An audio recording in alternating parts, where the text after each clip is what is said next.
കണക്കുകൂട്ടലുകളും കിഴിക്കലുകളുമാണ് പാലക്കാട്ട് ഇപ്പോൾ നടക്കുന്നത്. അവസാന വോട്ട് ഉറപ്പിക്കാനായിട്ടുള്ള ഓട്ടത്തിൽ സ്ഥാനാർത്ഥികളും മൂന്ന് മുന്നണികളും. ആ ഗണിതശാസ്ത്രം നമ്മളും ഒന്ന് പരിശോധിക്കുകയാണ്. അവരെ പോലെ തന്നെ ഇഴപിരിഞ്ഞ് കിടക്കുന്നതാണ് പാലക്കാടിന്റെ വോട്ട് കണക്ക്. ഈ കണക്ക് സമഗ്രമായി ഡീകോഡ് ചെയ്യുകയാണ് വിശദമായ AR ഡാറ്റാബേസിന്റെ അടിസ്ഥാനത്തിൽ. ആദ്യം നമുക്ക് പാലക്കാട് മണ്ഡലത്തെ ഒന്ന് പരിചയപ്പെടാം, അല്ലെ? പാലക്കാട് വോട്ടുള്ളവർക്ക് മാത്രമല്ല, പാലക്കാട്ടെ മത്സരം കൗതുകത്തോടെ നിരീക്ഷിക്കുന്ന എല്ലാവർക്കുമായി പാലക്കാട് നിയമസഭാ മണ്ഡലത്തിന്റെ കണക്കിലേക്ക് നമ്മൾ വന്നു കഴിഞ്ഞാൽ നമുക്കറിയാം, നമ്മൾ പലവട്ടം പറഞ്ഞിട്ടുള്ളതുപോലെ ഒരു നഗരസഭയും 3 പഞ്ചായത്തുകളും ചേരുന്നതാണ് പാലക്കാട്. ആകെ വോട്ടർമാർ 1,94,706 ഈ 3 പഞ്ചായത്തുകൾ, ഒരു നഗരസഭ, അതാണ് ഇതിന്റെ ഒരു ഘടനയുടെ പ്രത്യേകത. പാലക്കാട് നഗരസഭയ്ക്കൊപ്പം തന്നെ പിരായിരി ഗ്രാമപഞ്ചായത്തും മാത്തൂർ ഗ്രാമപഞ്ചായത്തും കണ്ണാടി ഗ്രാമപഞ്ചായത്തും. അതിലായിട്ടാണ് ഈ വോട്ടർമാർ 1,94,706 പേർ ഇങ്ങനെ പരന്നു കിടക്കുന്നത്. സ്ത്രീ വോട്ടർമാരുടെ എണ്ണമാണ് കൂടുതൽ. 1,290,000 സ്ത്രീ വോട്ടർമാരുണ്ട്. പുരുഷ വോട്ടർമാരും കുറവല്ല. 94,412 പുരുഷ വോട്ടർമാരും 4 ട്രാൻസ്ജെൻഡേഴ്സും ഉണ്ട് പാലക്കാട്ട്. പ്രവാസി വോട്ടർമാരുടെ എണ്ണം വടകരയൊക്കെ വെച്ച് നോക്കുമ്പോൾ കുറവാണ്. 229 പ്രവാസി വോട്ടർമാരാണ് പാലക്കാട്ടുള്ളത്. പാലക്കാട്ടെ നിയമസഭാ മണ്ഡലത്തിലെ ജനവിഭാഗങ്ങളുടെ 2011 സെൻസസ് കണക്കിലേക്കാണ് നമ്മൾ അടുത്തതായി നമ്മുടെ ഡാറ്റാ ബാങ്കിൽ പോകുന്നത്. 2011 സെൻസസ് അനുസരിച്ച് അവിടെ ഹിന്ദു വിഭാഗത്തിൽപ്പെട്ടവർ 74.3% മുസ്ലിം വിഭാഗം 22.5%, ക്രിസ്ത്യൻ വിഭാഗം 3.2%. ഇതാണ് അവിടുത്തെ ജാതിമത വിഭാഗങ്ങൾക്കിടയിലെ ഒരു പ്രാതിനിധ്യം കിടക്കുന്നത്. പാലക്കാട് നിയമസഭാ തെരഞ്ഞെടുപ്പ് 2021 എങ്ങനെയാണ് വിധിയെഴുതിയത് എന്ന് നമുക്കറിയാം. ഷാഫി പറമ്പിലാണ് UDFന് വേണ്ടി അംഗം കുറിച്ചതും തുടർച്ചയായ 3ാമത്തെ ജയം സ്വന്തമാക്കിയതും. 54,079 വോട്ടുകൾ ഷാഫി പറമ്പിൽ നേടുമ്പോൾ E. ശ്രീധരൻ എന്ന ടെക്നോക്രാറ്റ് NDAക്ക് വേണ്ടി ഇറങ്ങി 50,220 വോട്ടുകൾ സ്വന്തമാക്കി. ആ മണ്ഡലത്തിലെ NDAയുടെ ഏറ്റവും ഉയർന്ന വോട്ട് കണക്കാണ് അത്. CP പ്രമോദായിരുന്നു LDFന്റെ സ്ഥാനാർത്ഥി. 3ാം സ്ഥാനത്ത് ഒതുങ്ങേണ്ടി വന്നു LDFന് 36,433 വോട്ടുമായി. വലിയ ഭൂരിപക്ഷം പ്രതീക്ഷിച്ചിരുന്നെങ്കിലും E. ശ്രീധരന്റെ സാന്നിധ്യം ഷാഫി പറമ്പലിന്റെ ഭൂരിപക്ഷം കഴിഞ്ഞ 2016 തെരഞ്ഞെടുപ്പിനേക്കാൾ വളരെ താഴേക്കിറക്കി. 3,859 3859 അതിൽ സെറ്റിൽ ചെയ്യേണ്ടി വന്നു ഷാഫി പറമ്പലിന് 3ാം വട്ടം MLA ആകുമ്പോൾ. പാലക്കാട് നിയമസഭാ തെരഞ്ഞെടുപ്പിലെ വോട്ട് ശതമാനം കൂടി നമുക്ക് നോക്കാം. വോട്ട് ശതമാനത്തിൽ വലിയ അന്തരമില്ല എന്നതാണ് UDFന്റെയും NDAയുടെയും നെഞ്ചിടിപ്പ് ഇപ്പോൾ ഒരേ താളത്തിൽ ആക്കിയിരിക്കുന്നത്. ഷാഫി പറമ്പലിന് 38.06% അന്ന് കിട്ടിയ വോട്ട് ശതമാനം. നോക്കൂ, E. ശ്രീധരൻ തൊട്ടടുത്ത് തന്നെയാണ് 35.34. CP പ്രമോദ് LDFന് 25.64%. അതായത് 2ഉം 3ഉം തമ്മിൽ 10% അന്തരമുണ്ട് നിലവിൽ പാലക്കാട്ട്. എന്നാൽ കാലം മാറി കഥ മാറി അതിനുശേഷം നമ്മളൊരു ലോക്സഭാ തെരഞ്ഞെടുപ്പിലേക്ക് എത്തിയതാണ്. അതിന് തൊട്ട് മുൻപുള്ള ഒരു 5 വർഷക്കാലത്തേക്ക് കൂടി നമ്മളൊന്ന് തിരിഞ്ഞു നോക്കിയാൽ, അതായത് പാലക്കാട്ടെ 2016 നിയമസഭാ തെരഞ്ഞെടുപ്പ് ഫലം, അത് ഷാഫി പറമ്പലിന് വലിയ എഡ്ജ് നൽകിയ ഒരു വോട്ട് കണക്കാണ്. നോക്കൂ സ്ക്രീനിൽ. ഷാഫി പറമ്പലിന് 57,559 വോട്ടുകൾ നേടാൻ കഴിഞ്ഞു. ശതമാന കണക്കെടുത്താൽ 41.77, 40 കടത്താൻ കഴിഞ്ഞു. പക്ഷേ 2021 ആകുമ്പോൾ 40-ൽ നിന്ന് താഴേക്ക് ഇറങ്ങേണ്ടി വരുന്നു. രണ്ടാമതെത്തിയത് NDAയുടെ ശോഭാ സുരേന്ദ്രനാണ്. 40,076 വോട്ടുകൾ അവർ പിടിച്ചു. 29.08% വോട്ട് വിഹിതം ഉയർത്തി. NN കൃഷ്ണദാസ് ആയിരുന്നു LDFന്റെ സ്ഥാനാർത്ഥി. മണ്ഡലത്തിൽ വളരെ പരിചിതനായ NN കൃഷ്ണദാസിന് 3ാം സ്ഥാനത്തേക്ക് ഒതുങ്ങേണ്ടി വന്ന തെരഞ്ഞെടുപ്പാണ് 2016 നമ്മൾ കണ്ടത്. 28.07% വോട്ട് വിഹിതം. കിട്ടിയ വോട്ട് 38,675. ഫലമോ UDFന്റെ ഭൂരിപക്ഷം 17,483 നിൽക്കുന്നു. ഈ ഉയർന്ന ഭൂരിപക്ഷത്തിൽ നിന്ന് 3859 എന്ന ഫിഗറിലേക്ക് എത്തി നിൽക്കുകയാണ് നിലവിൽ UDF. അതിനിക്കുറി എന്ത് മാറ്റമുണ്ടാകുമെന്നതാണ് നമ്മൾ കാത്തിരിക്കുന്നത്. ഇനി 5 വർഷം കൂടി പിന്നിലേക്കൊന്ന് പോയി നോക്കിയാലോ. NDAയുടെ ഒരു സാന്നിധ്യം അപ്പോൾ 2016 മുതൽ മാത്രമേ ഉള്ളൂ എന്ന് നമുക്ക് മനസ്സിലാക്കാൻ കഴിയും. 2011 തെരഞ്ഞെടുപ്പ് ഫലത്തിൽ ഷാഫി പറമ്പിൽ ജനവിധി നേടിയ 2011 തെരഞ്ഞെടുപ്പ് ഫലം നോക്കിയാൽ KK ദിവാകരൻ എന്ന അതികായനെ അട്ടിമറിച്ചുകൊണ്ടാണ് ഷാഫി അന്ന് ജയിക്കുന്നത്. 47,641 വോട്ടുകൾ, 42.41%. KK ദിവാകരന് അന്ന് കിട്ടിയത് 40,238, 35.82%. C. ഉദയഭാസ്കർ ആയിരുന്നു NDAയുടെ കാൻഡിഡേറ്റ്. 20% താഴെയാണ് പോളിംഗ് പെർസെന്റേജ് അല്ലെങ്കിൽ കിട്ടിയ വോട്ട് വിഹിതം. 19.86% വോട്ടുകളും 22,317 എന്ന ഫിഗറും. അന്ന് UDFന്റെ ഭൂരിപക്ഷം 7,403. 2011 ആദ്യത്തെ തെരഞ്ഞെടുപ്പിൽ 7,403, 3ാമത്തെ തെരഞ്ഞെടുപ്പ് 2021 നടക്കുമ്പോൾ 10 വർഷങ്ങൾക്കിപ്പുറം അത് 3,819. അതിനിടയിൽ കിട്ടിയ 17,000 ഭൂരിപക്ഷവുമുണ്ട്. ഇതിൽ ഏതിലായിരിക്കും ഷാഫി പറമ്പിൽ നയിക്കുന്ന പാലക്കാട്ടെ പോരാട്ടം എത്തി നിൽക്കുക എന്നതാണ് ഇത്തവണ നമ്മൾ ഉറ്റുനോക്കുന്നത്. നമുക്ക് ലോക്സഭയിലെ കണക്കുകൂടി പറയാം. തൊട്ടടുത്ത് നടന്ന തെരഞ്ഞെടുപ്പ് ലോക്സഭാ തെരഞ്ഞെടുപ്പാണല്ലോ. പാലക്കാട് നിയമസഭാ മണ്ഡലം ഇക്കഴിഞ്ഞ ലോക്സഭാ തെരഞ്ഞെടുപ്പിൽ വിധി എഴുതിയത് ഇങ്ങനെയാണ്. UDF-നാണ് മണ്ഡലത്തിൽ മേൽക്കൈ കിട്ടിയത്. 52,779 വോട്ടുകളാണ് VK ശ്രീകണ്ഠൻ പിടിച്ചത്. NDA-യുടെ സ്ഥാനാർത്ഥിയായി നിലവിലെ നിയമസഭയിലെ BJP-യുടെ സ്ഥാനാർത്ഥി തന്നെയാണ്. 43,072 വോട്ടുകൾ നേടുന്നു. LDF-ന് 34,640 വോട്ടുകൾ. അവിടെയും ഫസ്റ്റും സെക്കൻഡും UDF-ഉം BJP-യും മെയിൻറ്റെയിൻ ചെയ്യുന്നു എന്നുള്ളത് കൂടി നമുക്ക് മനസ്സിലാക്കാൻ കഴിയും. UDF-ന് ഭൂരിപക്ഷം 9,707 അതായത് 3859-ൽ നിന്ന് 9707-ലേക്ക് ഉയർത്താൻ കഴിഞ്ഞിട്ടുണ്ട് VK ശ്രീകണ്ഠന്. പക്ഷേ അന്ന് മത്സരിച്ച ഷാഫിയോ ലോക്സഭയിൽ മത്സരിച്ച VK ശ്രീകണ്ഠനോ അല്ല ഇക്കുറി സ്ഥാനാർത്ഥി എന്നതും NDA-ക്ക് ലോക്സഭയിൽ മത്സരിച്ച പാലക്കാട് മണ്ഡലത്തിൽ 6 മാസം മുൻപൊന്ന് വോട്ടോട്ടം നടത്തിയ C കൃഷ്ണകുമാറാണ് സ്ഥാനാർത്ഥി എന്നതും UDF-ന് നെഞ്ചെടുപ്പ് കൂട്ടുന്നുണ്ടോ എന്ന ചോദ്യം അവിടെ നിൽക്കുകയാണ്.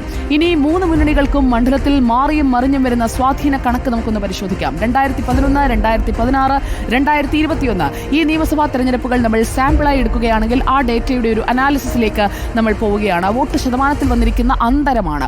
അതാണ് ഏറ്റവും പ്രധാനപ്പെട്ട കാര്യം. 2011 നിയമസഭാ തെരഞ്ഞെടുപ്പിൽ UDF-നുണ്ടായിരുന്ന വോട്ട് ശതമാനം എന്ന് പറയുന്നത് അവർക്ക് കിട്ടിയത് 42.41%. അത് 2016 ആകുമ്പോഴേക്കും, അതായത് തൊട്ടടുത്ത 5 വർഷത്തിന് ശേഷം അവരുടെ സിറ്റിംഗ് സീറ്റിൽ അവർ നേരിടുന്ന മത്സരത്തിൽ 41.77% കുറയുകയാണ്. ഏകദേശം 1% അവർക്ക് ലഭിക്കുന്ന വോട്ടിന്റെ അളവ് കുറയുന്നത്. അത് അടുത്ത 5 വർഷം കൂടി കഴിയുമ്പോൾ, അതായത് ഷാഫി പറമ്പിലിന്റെ 3ാമത്തെ തെരഞ്ഞെടുപ്പാകുമ്പോൾ 2021 അത് 38.06% കുറയുകയാണ്. അതായത് 3.71 അത്രയുമാണ് അവർക്ക് കുറവ് സംഭവിക്കുന്നത്. അത്രയും വോട്ട് വിഹിതം കുറയുകയാണ്. എന്നാൽ 2021 ജയം ഷാഫിക്കൊപ്പമാണ്, UDF-നൊപ്പമാണ്. പക്ഷേ വോട്ട് ശതമാനം കുറഞ്ഞതാണ് അവർക്ക് ചങ്കിടിപ്പുണ്ടാക്കുന്ന ഒരു ഘടകം. അവിടെയാണ് NDA വോട്ട് ഉയർത്തുന്നു എന്നത് അവർക്കൊരു ആത്മവിശ്വാസം കൊടുക്കുന്നത്. 2011 നിയമസഭാ തെരഞ്ഞെടുപ്പിൽ ഉദയഭാസ്കർ ആയിരുന്നു സ്ഥാനാർത്ഥി. അന്ന് കിട്ടിയത് 19.86% വോട്ടുകളാണ്. 5 വർഷം കഴിയുമ്പോഴേക്കും അത് 10% കൂട്ടാനായി അടുത്ത 2016 ശോഭാ സുരേന്ദ്രന് കഴിയുകയാണ്. 29.08% അത് ഉയരുന്നു. 2021 നിയമസഭാ തെരഞ്ഞെടുപ്പ് ആകുമ്പോഴേക്കും വീണ്ടും ഉയരുകയാണ് 35.34%. അതായത് മണ്ഡലത്തിലെ സ്വീകാര്യത കൂട്ടാൻ NDA-ക്ക് കഴിയുന്നു. സ്വീകാര്യത UDF-ന് കുറയുന്നു. UDF-ന് കുറയുന്ന വോട്ടുകൾ വന്നു ചേരുന്നത് NDA-യിലേക്കാണ് എന്നതാണ് ഇതിൽ നിന്ന് നമ്മൾ മനസ്സിലാക്കേണ്ടത്. ഒപ്പം LDF-ന്റെയും വോട്ട് വിഹിതം കുറയുന്നുണ്ട്. 2021 E ശ്രീധരൻ തോറ്റെങ്കിലും വോട്ട് ശതമാനം 35.34 എത്തിച്ചിരിക്കുകയാണ്. ഇവിടെയാണ് നമ്മൾ LDF-ന്റെ പ്രസക്തി കൂടി പറഞ്ഞു പോകേണ്ടത്. LDF-ന്റെ 2011 നോക്കൂ. KK ദിവാകരൻ മത്സരിച്ചപ്പോൾ 35.82% ആയിരുന്നത് 28-ലേക്ക് ഇറങ്ങിയത് NN കൃഷ്ണദാസ് മത്സരിക്കുമ്പോഴാണ്. 2016 LDF-ന്റെ വോട്ട് വിഹിതം താഴേക്കിറങ്ങുകയാണ്. 28.07%-ലേക്ക് വന്നു വീഴുകയാണ്. അത് കഴിഞ്ഞ് 2021 ആകുമ്പോൾ അത് വീണ്ടും താഴുന്നു. 25.64% വരികയാണ്. ഓരോ തെരഞ്ഞെടുപ്പിലും വോട്ട് ശതമാനത്തിൽ കാര്യമായ ഇടിവ് UDF പോലെ തന്നെ LDF-ലും ഉണ്ടാകുന്നുണ്ട് എന്നതാണ് പ്രധാനപ്പെട്ട കാര്യം. പാലക്കാട് നഗരസഭ, പിരായിരി, മാത്തൂർ, കണ്ണാടി പഞ്ചായത്തുകൾ, അങ്ങനെ ഒരു നഗരസഭയും 3 പഞ്ചായത്തും ചേരുന്ന പാലക്കാട് നിയമസഭാ മണ്ഡലത്തിൽ നമുക്ക് ഓരോ തദ്ദേശ സ്ഥാപനത്തെയും ഒന്ന് മനസ്സിലാക്കി അതൊന്ന് ഡിസെക്ട് ചെയ്ത് പോകാൻ കഴിയും. കഴിഞ്ഞ നിയമസഭാ തെരഞ്ഞെടുപ്പിൽ ഈ ഓരോ സ്ഥലങ്ങളിലും എങ്ങനെയാണ് വോട്ട് വീണത് എന്ന് നമ്മൾ നോക്കിക്കഴിഞ്ഞാൽ, പാലക്കാട്ടെ 2021 നിയമസഭാ തെരഞ്ഞെടുപ്പിൽ 2021 അവിടെ E ശ്രീധരൻ മത്സരിക്കുമ്പോൾ പാലക്കാട് നഗരസഭ കൊടുത്തത് 34,143 വോട്ടുകളാണ്. UDF-ന് കിട്ടിയത് 27,905 വോട്ടുകളാണ്. ഷാഫിക്ക് കിട്ടിയത് 27,905 LDF-ന് 16,455. അതായത് മുനിസിപ്പാലിറ്റിയിൽ 6,238 വോട്ടുകളുടെ ഭൂരിപക്ഷം NDA-ക്കായിരുന്നു. അപ്പോഴും NDA ആണ് അവിടെ മുനിസിപ്പാലിറ്റി ഭരിച്ചിരുന്നത്. ഇപ്പോഴും NDA ആണ് മുനിസിപ്പാലിറ്റി ഭരിക്കുന്നത്. ഇനി നമുക്ക് പിരായിരി പഞ്ചായത്തിലേക്ക് വരാം. പിരായിരി പഞ്ചായത്തിൽ UDF-നുള്ള ഒരു മേൽക്കൈ അത് ഈ നിയമസഭാ തെരഞ്ഞെടുപ്പ് ഫലത്തിൽ നമുക്ക് കൃത്യമായി കാണാൻ കഴിയും. UDF-ന് അവിടെ 12,815 വോട്ടുകളാണുള്ളത്. LDF-ന് 6,614 NDA-ക്ക് 6,355 വോട്ടുകളുമാണ് 2021 വീണത്. UDF-നാണ് ഭൂരിപക്ഷം 6,201. ആ 6,201 കുറച്ചുകൂടി ഉയർത്താൻ കഴിയുമോ എന്ന ശ്രമമാണ് അവരവിടെ കേന്ദ്രീകരിച്ച് നടത്തിക്കൊണ്ടിരിക്കുന്നത്. അത് കുറയ്ക്കാൻ കഴിയുമോ എന്ന ശ്രമം LDF-ഉം നോക്കുന്നു. അപ്പോൾ കൃത്യമായി NDA അതിൽ ഏത് പാർട്ടിയുടെ അല്ലെങ്കിൽ ഏത് മുന്നണിയുടെ വോട്ടാണ് പിരായിരിയിൽ ചോർത്താൻ പോകുന്നത് എന്നതും അവിടെയുള്ള ഒരു പ്രധാനപ്പെട്ട കാഴ്ചയായി മാറുകയാണ്. തന്നെയാണ്. നമുക്ക് പിരായിരിയിൽ നിന്ന് നേരെ മാത്തൂരിലേക്ക് പോകാം. മാത്തൂരിലേക്ക് വരുമ്പോൾ മാത്തൂരിൽ ഇഞ്ചോടിഞ്ച് പോരാട്ടമാണ്. മാത്തൂർ നോക്കൂ, മാത്തൂരിൽ ഇഞ്ചോടിഞ്ചാണ്. LDF അവിടെ 169 വോട്ടിന്റെ മാത്രം ഭൂരിപക്ഷമാണ് 2021 നിയമസഭാ തെരഞ്ഞെടുപ്പിൽ കിട്ടിയത്. അത് എന്തുകൊണ്ടാണ് എന്ന ചോദ്യം ഇപ്പോഴും അവിടെ ചർച്ച ചെയ്തുകൊണ്ടേയിരിക്കുന്ന ഒന്നാണ്.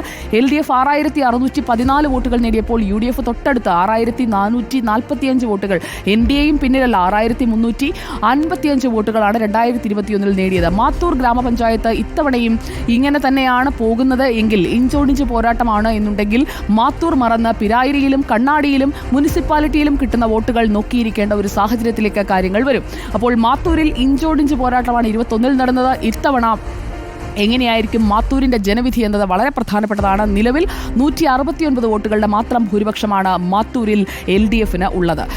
കണ്ണാടി ഗ്രാമപഞ്ചായത്തിലേക്ക് നമുക്ക് പോകാം. കണ്ണാടിയിലും LDF 2021 മേൽക്കൈ കിട്ടിയത്. കണ്ണാടിയിൽ നോക്കൂ, 6078 വോട്ടുകൾ LDF പക്കലേക്ക് വന്നപ്പോൾ UDF രണ്ടാം സ്ഥാനത്ത് 5965, NDAക്ക് 4697. അവിടെയും ഭൂരിപക്ഷം എന്ന് പറയുന്നത് 113 വോട്ടുകളുടേത് മാത്രമാണ് എന്നതാണ്. കണ്ണാടിയിൽ കണ്ണു നട്ടിട്ടും കാര്യമില്ല, ഭൂരിപക്ഷം വളരെ കുറവാണ്. പാലക്കാട് നഗരസഭയിൽ NDA നേടിയതുപോലെയുള്ള ഒരു മൃഗീയ ആധിപത്യമൊന്നും ഈ പഞ്ചായത്തുകളിൽ LDF 2 പഞ്ചായത്തുകളിലും LDF നേടാൻ കഴിയുന്നില്ല എന്നതാണ് കഴിഞ്ഞ തവണ അവരുടെ വോട്ട് വിഹിതം കുറച്ചത്. ഇത്തവണ അത് മാറ്റും എന്നതാണ് LDF അവകാശപ്പെടുന്നത്. നിലവിൽ പാലക്കാട് നഗരസഭ NDAയുടെയും പിരായിരി UDFന്റെയും കോട്ടകളാണ്. നഗരസഭ NDA ചേർത്ത് പിടിച്ചപ്പോൾ പിരായിരിയുടെ പച്ചപ്പിലാണ് ഷാഫി പറമ്പിൽ മൂന്നാമതും നിയമസഭയിൽ എത്തിയത് എന്ന് വ്യക്തമാണ്. ഈ രണ്ടിടത്തും നടക്കുന്ന അടിയൊഴുക്കുകളാണ് ഇത്തവണ നിർണായകമാവുക. ഒപ്പം കണ്ണാടിയും മാത്തൂരും LDF വോട്ടുകൾ ഇത്തവണ എങ്ങനെയായിരിക്കും, വോട്ട് കൂട്ടാൻ കഴിയുമോ? ശക്തമായ ത്രികോണ മത്സരത്തിന്റെ പശ്ചാത്തലത്തിൽ ഈ 2 പഞ്ചായത്തുകളിൽ പിടിക്കുന്ന വോട്ടുകൾ വളരെ പ്രധാനമാകാൻ പോവുകയാണ്. ലോക്സഭാ തെരഞ്ഞെടുപ്പിൽ ഇങ്ങനെ ആയിരുന്നില്ല കേട്ടോ സ്ഥിതി. നമ്മളിപ്പോൾ പറഞ്ഞത് 2021 സ്ഥിതിയാണ്. പാലക്കാട് മുനിസിപ്പാലിറ്റിയിൽ BJPയുടെ ലീഡ് 6000-ൽ നിന്ന് 497 വീഴുന്നു. പിരായിരിയിൽ കോൺഗ്രസിന്റെ ലീഡ് 6388 വോട്ടായി തുടരുകയും ചെയ്തു. മാത്തൂരിൽ 322, കണ്ണാടിയിൽ 419 എന്ന് LDF ലീഡ് ഉയർത്തുകയും ചെയ്തു. 2 പഞ്ചായത്തിലും മുനിസിപ്പാലിറ്റിയിലും ലോക്സഭാ തെരഞ്ഞെടുപ്പിൽ കോൺഗ്രസ് വോട്ട് വർദ്ധിപ്പിക്കുകയാണ് ചെയ്തിരിക്കുന്നത്. പക്ഷേ ഇതുവരെ നമ്മൾ കണ്ട കഥയാണ്. ഈ തെരഞ്ഞെടുപ്പ് എന്ന് പറയുന്നത് ഇത്തവണ മാറി മറിയുന്ന വോട്ട് കണക്കുകളിലേക്ക് പോകുന്നതായിരിക്കുമെന്ന സൂചനകൾ നൽകുന്നതാണ്. പ്രചാരണ കാലയളവിലുടനീളം ഉയർന്ന വിവാദങ്ങളിലൂടെ, ചൂടേറിയ പ്രചാരണത്തിലൂടെ നമ്മൾ കണ്ടത്. ഇന്നത്തെ ദിവസം അതുപോലെ തന്നെ കഴിഞ്ഞ ദിവസങ്ങളിലൊക്കെ ഉണ്ടായിട്ടുള്ള ചാഞ്ചാട്ടങ്ങൾ, ഒപ്പം നമ്മൾ ഉപയോഗിക്കുന്ന പറഞ്ഞു പഴകിയ ഒരു വാക്കുണ്ട്, അടിയൊഴുക്ക്. അത് ഈ വോട്ട് കണക്കുകളെ പ്രസക്തമോ അപ്രസക്തമോ ആക്കി മാറ്റും.